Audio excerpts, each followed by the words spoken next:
Alô, comunidade! Começa agora o ICL Urgente, sempre às 5 horas da tarde, com as principais informações do Brasil e do mundo. Hoje, dia 4 de março de 2026, a gente traz informação e análise a quente. Hoje, um dia em que Brasília está fervendo, a Polícia Federal em São Paulo recolheu ao Chilindró o banqueiro miliciano Daniel Vorcaro. Vamos falar bastante sobre isso a partir de agora no ICL Urgente. Você fica sabendo de todas as ramificações deste banqueiro que agia como um bandido, ameaçando e articulando ameaças graves contra seus adversários. Lá na nossa redação, na apuração das notícias também, a Laura Couto. Boa tarde, Laura. Boa tarde, Rodrigo. Boa tarde para você que está nos assistindo pelos canais do Instituto Conhecimento e Liberta, Eduardo Moreira no YouTube e também, claro, pelos nossos canais parceiros. Aproveita que você está aqui, comenta no nosso chat de onde você está assistindo o ICL Urgente hoje. Também se inscreve e deixa o seu like. Vamos lá, Rodrigo, que o programa está cheio hoje. Boa tarde, Laura. Nesse momento, o banqueiro, ex-banqueiro, né, Daniel Vorcaro, participava de uma audiência de custódia, que é aquele momento em que o preso ali se encontra com o juiz para saber, está tudo bem com você, foi bem tratado na prisão, etc. Mas ele está preso. Vamos começar por aí. Caiu a casa do dono do Banco Master. A Polícia Federal prendeu pela segunda vez, né? Porque ele tinha sido preso, libertado, estava usando tornozeleira eletrônica, mas se achava o dono do mundo. E voltou a ser preso hoje. A Polícia Federal prendeu, então, pela segunda vez o banqueiro Daniel Vorcaro. A prisão foi autorizada pelo ministro André Mendonça, que substituiu Dias Toffoli, né, na condução desse caso como novo relator no Supremo Tribunal Federal.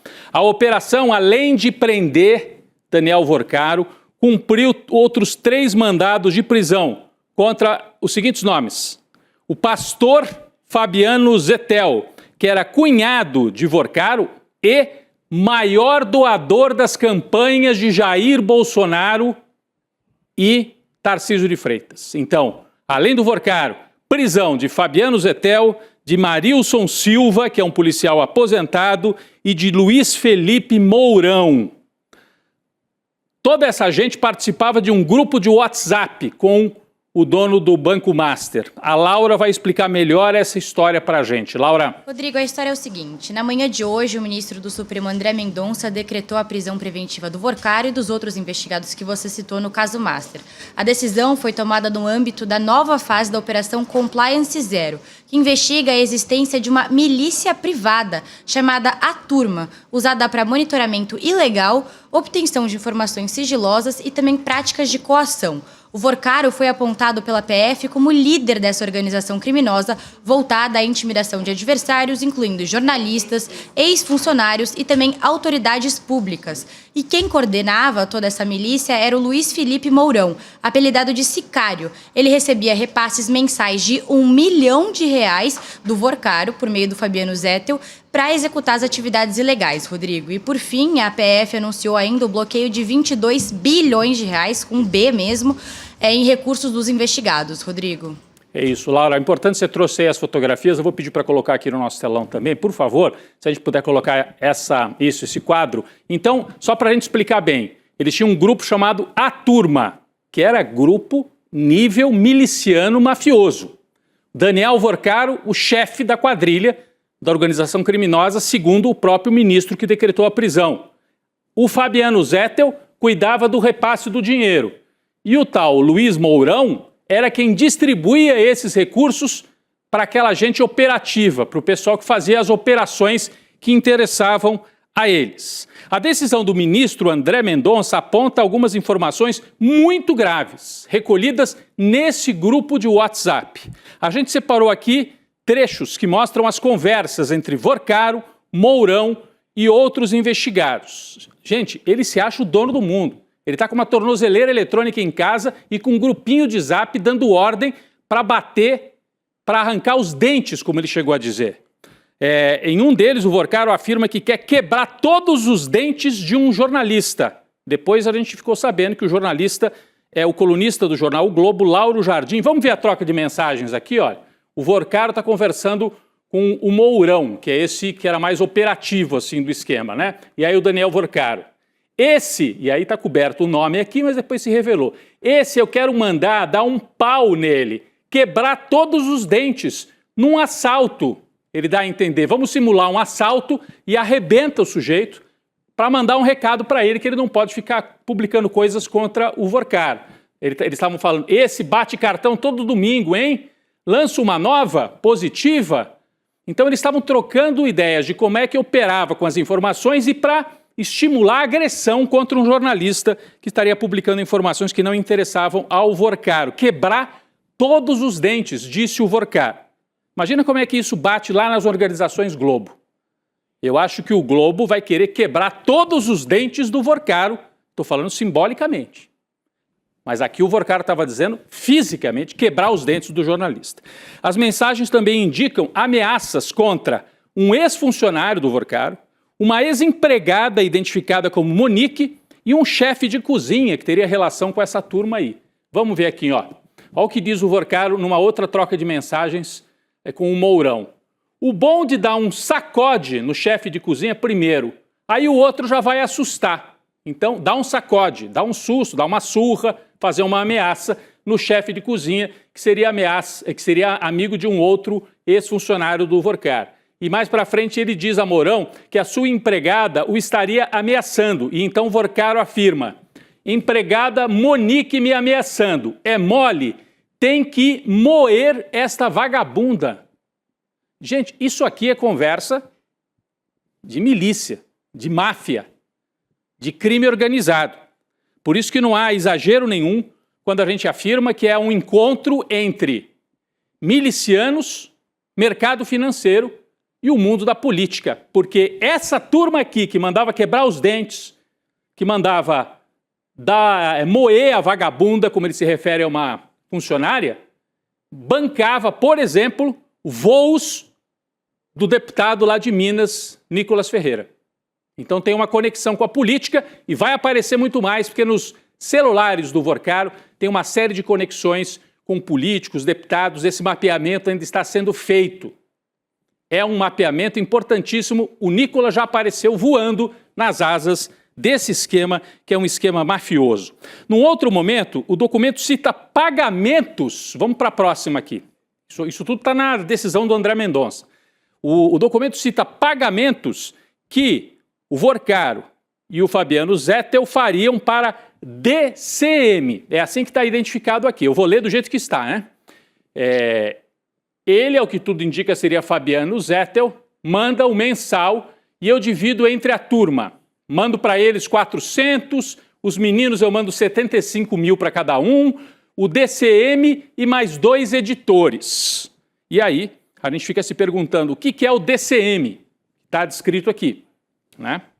O jornal Folha de São Paulo, agora há pouco, cravou que o DCM seria o Diário do Centro do Mundo, um site do campo progressista, inclusive, que teria sido citado aqui.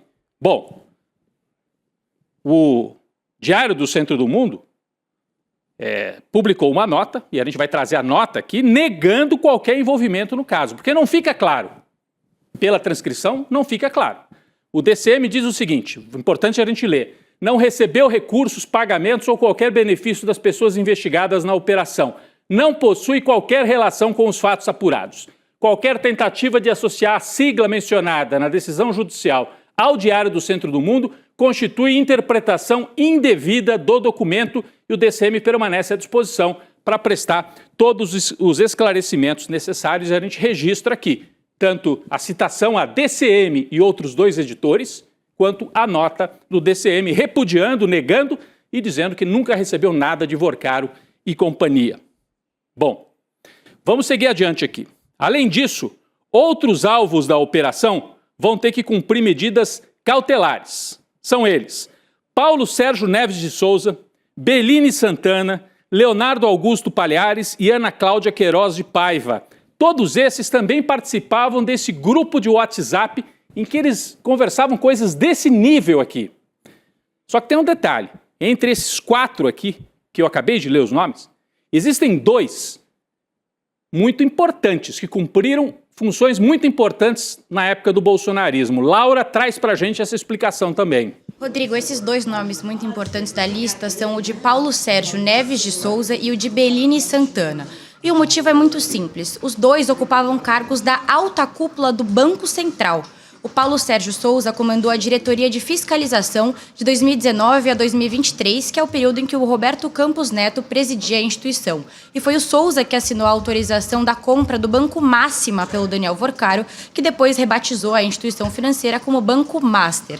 Do outro lado, o Belini já ocupou a chefia do Departamento de Supervisão Bancária. Na decisão, o Mendonça descreve os dois funcionários do Banco Central como uma espécie de consultores privados do Vorcaro e diz que eles recebiam propina por isso. Inclusive, olha só que absurdo, Rodrigo, entre os pagamentos, a decisão menciona uma viagem para Disney feita pelo Paulo Sérgio Souza, na qual o guia turístico foi pago pelo dono do Master, o Daniel Vorcaro. Rodrigo.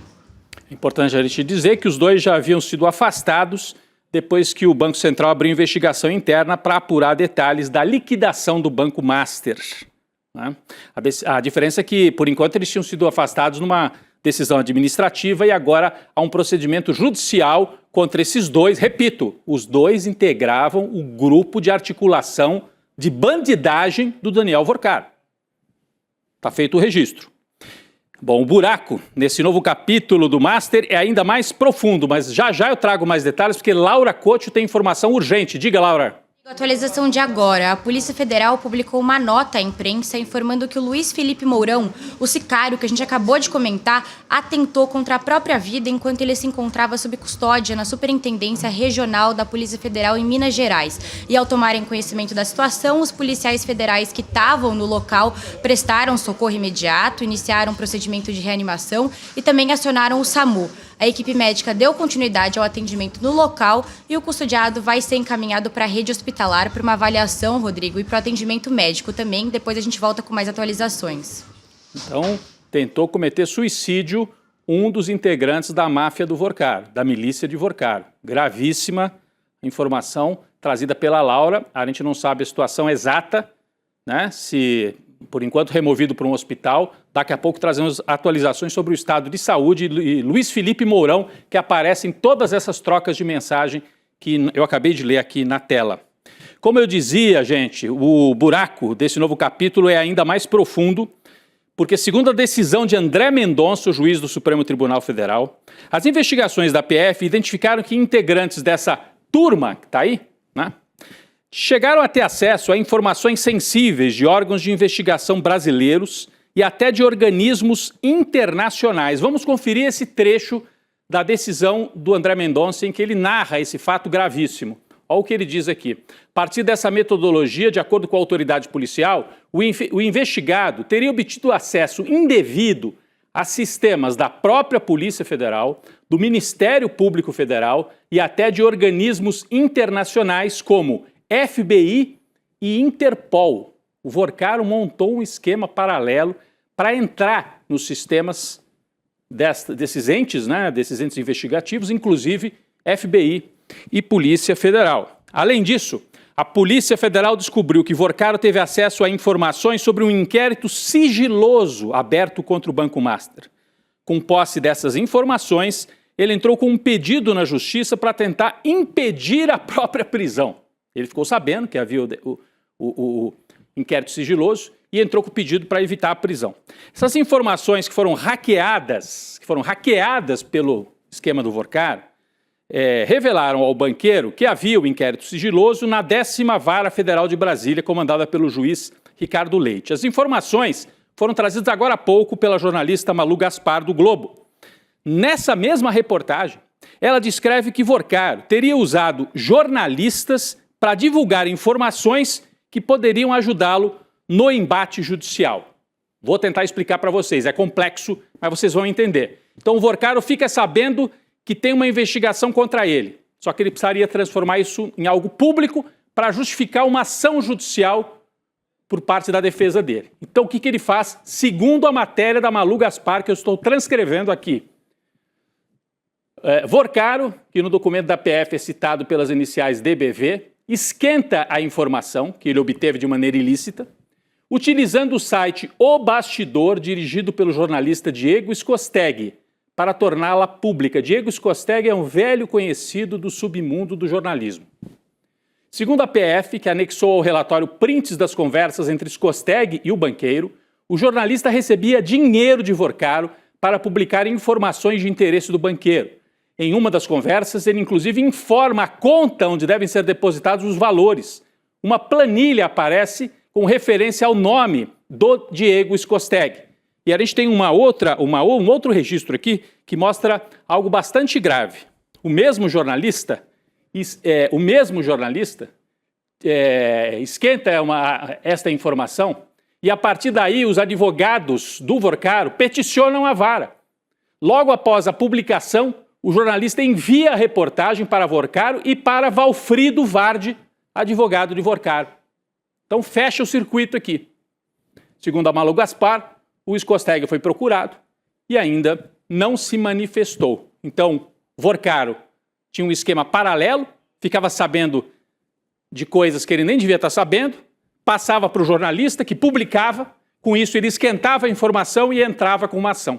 Aí o jornalista mandava a matéria para o Vorcaro e para o advogado Valfrido Vardi, e aí recebia o dinheiro. É o que diz a Malu Gaspar a partir da apuração da Polícia Federal e do que disse também o ministro André Mendonça. Um esquema mafioso, gravíssimo. O ICL também está aberto para as manifestações tanto de Daniel Vorcaro, quanto de Diego Scosteg, quanto do advogado Valfrido Vardi, que nesse caso não está sendo acusado de nada. Ele era o advogado simplesmente, mas também está aberto o espaço para a manifestação dele.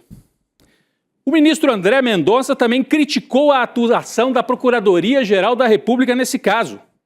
A PGR ignorou a urgência dos fatos apontados pela PF ao pedir uma extensão no prazo para se manifestar.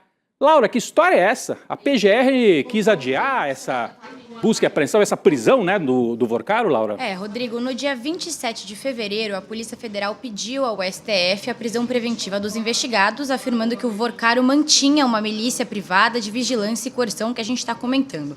Ao receber esse pedido, o Mendonça deu um prazo de 72 horas para a PGR se manifestar.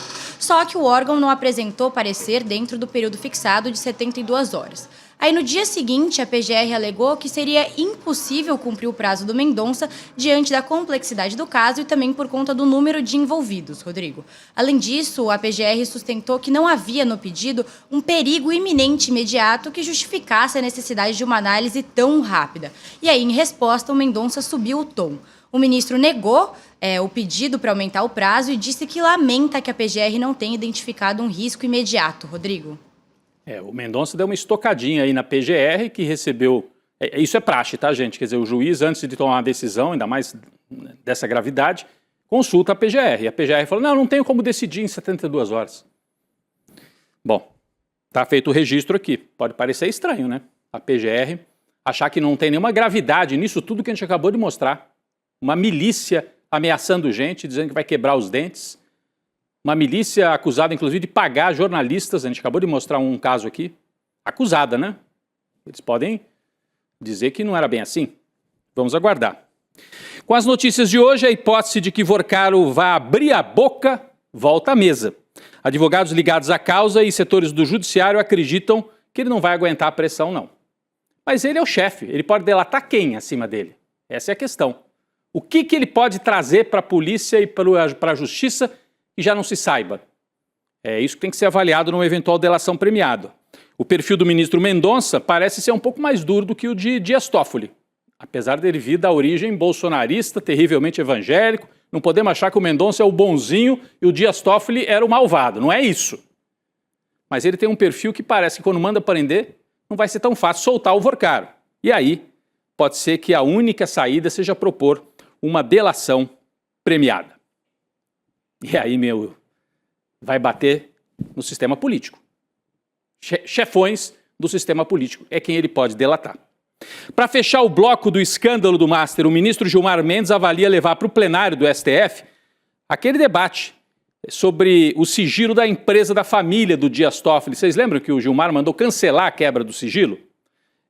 Havia sido solicitada pela CPI do crime organizado e depois o Gilmar Mendes foi lá e invalidou a quebra de sigilo da empresa da família do Toffoli, Laura tem outras informações sobre isso. Rodrigo, no caso da Meredith, a justificativa da CPI do crime organizado foi a de que era necessário investigar a venda de metade da participação do resort Taiaiá para um fundo de investimentos que está envolvido em todo esse escândalo do Banco Master. Só que o ministro Gilmar Mendes entendeu a quebra do sigilo como um descumprimento dos limites do objeto da CPI, que é investigar o crime organizado. Ele definiu a medida como invasiva, Rodrigo. E com isso, o objetivo do Gilmar Mendes, com todo esse debate que ele quer propor, é delimitar regras para a atuação das CPIs em geral, evitando que essas comissões extrapolem o escopo e também cometam abusos, Rodrigo. Vamos aguardar então se isso vai para o plenário ou não. Bom, seguindo na discussão sobre os direitos que uma CPI tem para pedir quebra de sigilo, hoje o ministro Flávio Dino suspendeu a quebra de sigilo bancário e fiscal da empresária Roberta Luxinger, amiga do Lulinha, que é filho do presidente Lula, né?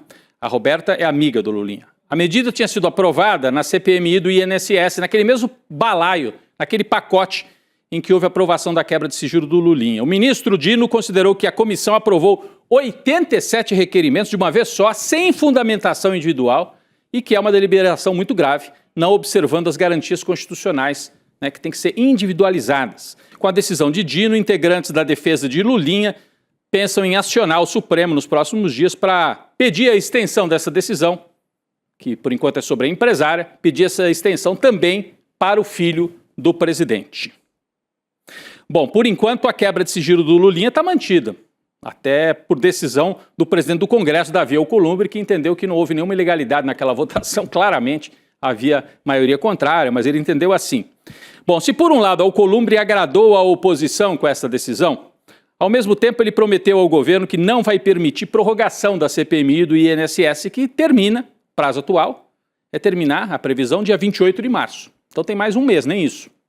Segundo um aliado do presidente do Congresso, do Alcolumbre, o movimento foi comunicado para assessores do próprio presidente da República e Lula já teria registrado esse movimento de Alcolumbre e o filho dele, Lulinha, já estaria até conformado, até porque ele teve o sigilo quebrado também pelo STF, uma decisão do ministro André Mendonça, e o governo avalia que não é momento de crise com Alcolumbre, até porque tem a nomeação do Messias ainda para transitar ali no Senado Federal.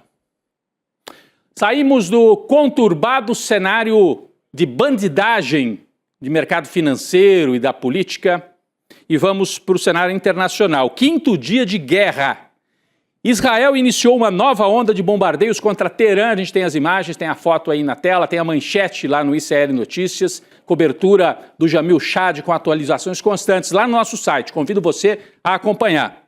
Com os novos ataques israelenses, o número de civis mortos no Irã já passou de 1.000. Em resposta, o governo iraniano também ampliou ataques. Desde a madrugada, mísseis e drones foram lançados contra Israel e vários países ali do Golfo, como Catar e Kuwait. São países que não participam da guerra, mas abrigam bases dos Estados Unidos. Então, o ataque do Irã, na verdade, é contra as bases do agressor Estados Unidos que estão nesses outros países. A Laura tem mais atualizações sobre isso. O Ministério da Defesa turco anunciou que usou um sistema de defesa da OTAN, a Organização do Tratado do Atlântico Norte, para interceptar um míssil iraniano que se dirigia para o espaço aéreo da Turquia. Instantes depois, a OTAN condenou o ataque do Irã. Além disso, o governo de Israel também anunciou uma nova etapa da ofensiva contra o Hezbollah no Líbano. O exército israelense, inclusive, enviou um alerta pedindo que os moradores do sul do Líbano deixem a região. Rodrigo. Pois é, Laura, eu tenho atualização aqui também do ministro da Defesa de Israel, que se chama Israel Katz. É conhecido aqui no Brasil porque na Guerra de Gaza fez declarações de provocador, um extremista de direita esse homem aqui, né? Ele ameaçou matar o sucessor de Ali Khamenei, líder supremo do Irã, que por sua vez já foi assassinado no sábado. Nas redes sociais vamos ver o que Israel Katz disse, a gente tem aqui para colocar no nosso telão a frase do Israel Katz. Qualquer líder escolhido pelo regime terrorista iraniano para continuar liderando o plano de destruição de Israel, ameaçando os Estados Unidos, o mundo e os países da região e reprimindo o povo iraniano, será um alvo certo para assassinato, não importa seu nome ou onde ele se esconda. É o estilo bandoleiro, não há nenhum vestígio mais de direito internacional, é um estilo do vale tudo, usado pela turma do Estado de Israel, nesse caso pelo ministro Israel Katz. A sucessão de Khamenei ainda não foi decidida, né? A escolha do novo líder deve ser feita pela Assembleia de Peritos, como eles são chamados. São os ayatolás. Acontece que, como a gente mostrou ontem aqui no ICL Urgente, Israel atacou o local onde essa Assembleia iria se reunir. Até o momento não há informações exatas sobre se esse ataque, né, ao prédio levou à morte dos ayatolás, quantos sobreviveram, em que situação que ficou a liderança religiosa e política do Irã. Por outro lado, a cerimônia de despedida do ayatolá Khamenei começa hoje e vai durar 3 dias em Teherã. Por enquanto, quem segue no comando interino do país é o ayatolá Ali Reza Araf. Ele foi nomeado para esse comando interinamente, enquanto o sucessor não é escolhido. Bom, a CIA, essa informação surgiu de ontem para hoje, a CIA está trabalhando para armar forças curdas. Os curdos são uma minoria muito numerosa que existe no Iraque, no Irã. Então, os Estados Unidos querem armar os curdos, na Turquia também há curdos, armar os curdos para que eles façam o serviço sujo para os Estados Unidos, né? Os grupos armados curdos têm milhares de combatentes operando ao longo da fronteira entre Iraque e Irã, principalmente na região do Kurdistão iraquiano. Então, o plano da CIA agora é entregar a arma para esse povo, que há muitos e muitos anos trava uma batalha pela sua independência, pelo direito de também ter um Estado, que seria o Kurdistão. O presidente Trump chegou a conversar com o presidente do Partido Democrático do Kurdistão, e a oposição deve participar, então, de uma operação terrestre no oeste do Irã nos próximos dias, bancada pelos Estados Unidos, que vão, assim, fazer uma guerra terceirizada. A guerra terrestre, se ocorrer, vai ser terceirizada pelos curdos, é a informação que surgiu ontem lá em Washington. Importante também destacar que o primeiro-ministro da Espanha, Pedro Sánchez, respondeu às ameaças de Donald Trump, hein? O presidente dos Estados Unidos disse que cortaria relações comerciais com a Espanha depois que o governo do Sánchez não autorizou o uso das bases dos Estados Unidos pelos militares no ataque ao Irã. Está aí o Pedro Sánchez na tela, que tem tido uma postura muito altiva, muito independente e correta, não aceitando a ingerência de Trump nos negócios da Espanha. A Laura tem atualizações sobre isso. O primeiro-ministro da Espanha, Pedro Sánchez, disse que o presidente dos Estados Unidos, Donald Trump, está brincando de roleta russa com o destino de milhões de pessoas com a guerra contra o Irã. Num pronunciamento nacional televisionado, o Sánchez também afirmou que ele não vai ser cúmplice das ações norte-americanas apenas pelo medo da retaliação. O Pedro Sánchez também afirmou que a Espanha defende a Constituição, a União Europeia, a ONU e o direito internacional e que a espiral de violência é evitável. Rodrigo. Então segue com a sua posição firme o governo espanhol. Laura, aqui uma última atualização, né? Mais 2 foragidos daquele crime bárbaro de estupro coletivo contra uma menor em Copacabana, Rio de Janeiro, se entregaram para a polícia na tarde de hoje. São eles: Bruno Felipe dos Santos Alegrete, de 18 anos, e Vitor Hugo Simonin, também 18 anos. O Vitor Hugo, inclusive, estão aqui na tela, tá? Os 4, né? Porque 2 já tinham se entregado e agora mais 2. O Vitor Hugo é filho de José Carlos Simonin, que foi exonerado do cargo de subsecretário estadual de Governança, Compliance e Gestão Administrativa ontem. Matheus Veríssimo e João Gabriel já tinham, como eu falei, se entregado ontem. Os 4 são réus pelo crime com agravante de a vítima ser menor de idade. Ainda há um quinto que teria participado desse estupro, um menor de idade, que até agora a gente não tem atualização se houve um mandado de apreensão, né? Nesse caso não é prisão, mandado de apreensão contra ele. A gente segue acompanhando esse caso escabroso lá no Rio de Janeiro. Laura Couto, obrigado pela parceria aqui na atualização de notícias no ICL Urgente. Obrigada, Rodrigo. Até amanhã. Até amanhã. Pessoal, você que nos acompanha, já está no grupo do ICL Notícias no WhatsApp? Aqui não é grupo da turma, o Vorcaro não está lá. O Vorcaro não está lá, mas você pode estar. Além de receber as principais notícias do Brasil e do mundo ao longo do dia, quem está no grupo vai acompanhar em primeira mão algo muito maior que está chegando. Então, entre no grupo de WhatsApp do ICL. Nós estamos preparando algo realmente marcante. Você quer descobrir antes de todo mundo que vem por aí? Esse aí é o lugar. Primeiro vai ser anunciado nesse grupo de WhatsApp, que é gratuito, você pode entrar e sair quando você quiser. A verdade é que quando os spoilers começarem, é ali que você vai querer estar. Então entre em icl.com.br/grupo, icl.com.br/grupo e receba as atualizações, inclusive sobre essa grande novidade que está sendo preparada na área de tecnologia pela turma aqui do ICL. Daqui a pouco eu estarei lá no N2, conduzido pela Gabi Varela, Chico Sá, toda a nossa equipe, e o ICL Urgente volta amanhã. Valeu, gente! Todos os dias, as principais notícias do Brasil e do mundo direto no seu WhatsApp, com informação de qualidade e sem fake news. Escaneie agora o QR Code e entre para o canal do ICL Notícias. Informação que importa onde você estiver. Você pode ir para qualquer país e fazer qualquer tipo de documentário. Eu não hago apologia da pobreza, hago apologia da sobriedade. Agora, eu disse, vem! Eu desafiei, vem aqui, para ver se eu tenho renda ou não. Para quem ainda não entendeu, isto é uma guerra de narrativas. E nos campos de batalha, as máquinas de moer reputações estão sempre à espreita. Pouco interessa os meios, interessam apenas os fins. E os fins são muito lucrativos nesta indústria. Veja a importância da resiliência dos colegas que nunca abandonaram esse caso. Então não adianta vocês fazerem campanha contra mim, porque eu vou continuar fazendo meu trabalho como jornalista como eu sempre fiz. E a relação fraterna com as pessoas não entra no PIB. Você tem as condições que você precisa para viver numa comunidade onde um não depende de explorar o outro. Eu sei que eu não vou ver a colheita, mas faço questão de morrer semente. Eu disse uma coisa que eu repito: a morte vai me encontrar lutando. Acho que a gente escolheu bem as pessoas que trabalham com a gente.